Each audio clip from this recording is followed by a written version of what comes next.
నమస్తే ఫ్రెండ్స్. మన భారతీయ ప్రవాసులకు తిప్పలైతే తప్పేటట్లేదు. ఈ రోజు కువైట్ నుంచి వెళ్లవలసిన, అలాగే కువైట్ కు రావాల్సిన ఇతర దేశాలకు చెందిన ఎయిర్లైన్స్లు, అలాగే ఇండిగో, ఎయిర్ ఇండియా ఎక్స్ప్రెస్ లు ఈ రోజు అయితే క్యాన్సిల్ కావడం అయితే జరిగింది. దీంతో చాలా మంది భారతీయ ప్రయాణికుల్లో ఆందోళన అయితే మొదలైంది. ముఖ్యంగా మొన్న దాడి జరిగిన రోజు కువైట్ ఇంటర్నేషనల్ ఎయిర్పోర్ట్ లో చాలా మంది మన భారతీయులు బోర్డింగ్ పూర్తి చేసుకుని ఫ్లైట్ల కోసం వెయిట్ చేస్తున్నారు. ఆ సమయంలో దాడి జరగడంతో వాళ్ళంతా తిరిగి వెళ్లిపోవాల్సి వచ్చింది.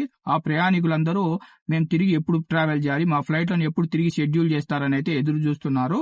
టాపిక్ లోకి వెళ్తే, కువైట్ ఇంటర్నేషనల్ ఎయిర్పోర్ట్ లోని టెర్మినల్ 1 పై దాడి జరిగిన తర్వాత ప్రయాణికుల్లో ఆందోళన అయితే మొదలైంది. కువైట్ ఇంటర్నేషనల్ ఎయిర్పోర్ట్ నుంచి వెళ్లవలసిన, అలాగే రావాల్సిన ఇతర దేశాలకు చెందిన ఎయిర్లైన్స్ ఏవైతే ఉన్నాయో అవన్నీ క్యాన్సిల్ అయ్యాయి. ముఖ్యంగా Emirates, fly Dubai, Etihad, Gulf airlines, Qatar airlines, IndiGo, air India express విమానాలు ఈ రోజు కువైట్ ఇంటర్నేషనల్ ఎయిర్పోర్ట్ కి రావాల్సిన, అలాగే వెళ్లవలసిన విమానాలన్నీ క్యాన్సిల్ అయ్యాయి. గల్ఫ్ యుద్ధం మొదలైన దగ్గర నుంచి మొన్న జూన్ 2 వరకు కువైట్ ఇంటర్నేషనల్ ఎయిర్పోర్ట్ పై ఇరాన్ 5 సార్లు అయితే దాడి చేసింది. ఈ దాడి కారణంగా ఇంతకుముందు కువైట్ ఇంటర్నేషనల్ ఎయిర్పోర్ట్ ని టెంపరవరీగా క్లోజ్ చేయడం అయితే జరిగింది. దాని తర్వాత April 24 Kuwait civil aviation authority terminal 4, terminal 5 open చేసి జజీరా ఎయిర్లైన్స్, అలాగే కువైట్ ఎయిర్లైన్స్ కు అనుమతులు అయితే ఇవ్వడం జరిగింది. అప్పటి నుంచి Jazeera airlines, Kuwait airlines limited ఫ్లైట్లను అయితే ఆపరేట్ చేస్తున్నాయి. దాని తర్వాత జూన్ 1 ఇతర దేశాలకు చెందిన ఎయిర్లైన్స్ తమ విమాన సర్వీసులను ప్రారంభిస్తాయని కువైట్ సివిల్ ఏవియేషన్ అథారిటీ అయితే ప్రకటించింది. ఈ ప్రకటన తర్వాత జూన్ 1 ఇతర దేశాలకు చెందిన ఎయిర్లైన్స్ కూడా తమ విమాన సర్వీసులను అయితే ప్రారంభించాయి. ప్రారంభించిన 3 రోజుల్లోనే ఇరాన్ మరోసారి కువైట్ ఇంటర్నేషనల్ ఎయిర్పోర్ట్ లోని టెర్మినల్ 1 పై డ్రోన్ తో దాడి చేయడంతో టెర్మినల్ 1 లో భారీ నష్టం అయితే జరిగింది. ఒక ప్రయాణికుడు మృతి చెందగా 63 మందికి తీవ్ర గాయాలయ్యాయి. దీంతో ఎయిర్పోర్ట్ ని కొద్దిసేపు సస్పెండ్ చేయడం జరిగింది.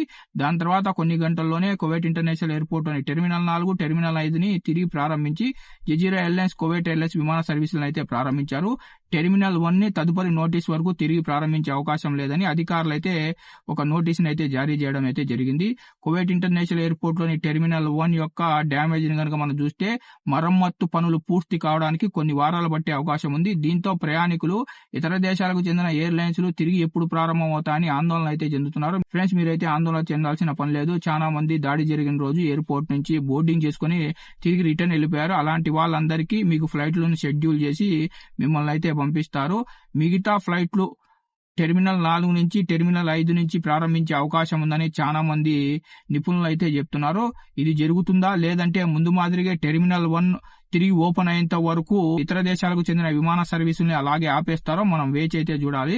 ఎవరైతే ఆల్రెడీ టికెట్లు బుక్ చేసుకున్నారో అలాంటి వాళ్ళందరూ మీ ట్రావెల్ ఏజెంట్ ను, లేదంటే మీ ఎయిర్లైన్ సంస్థలతో ఎప్పటికప్పుడు కాంటాక్ట్ లో ఉండండి. మీ మొబైల్లో మెసేజ్లు, మెయిల్లు చెక్ చేసుకుంటూ ఉండండి.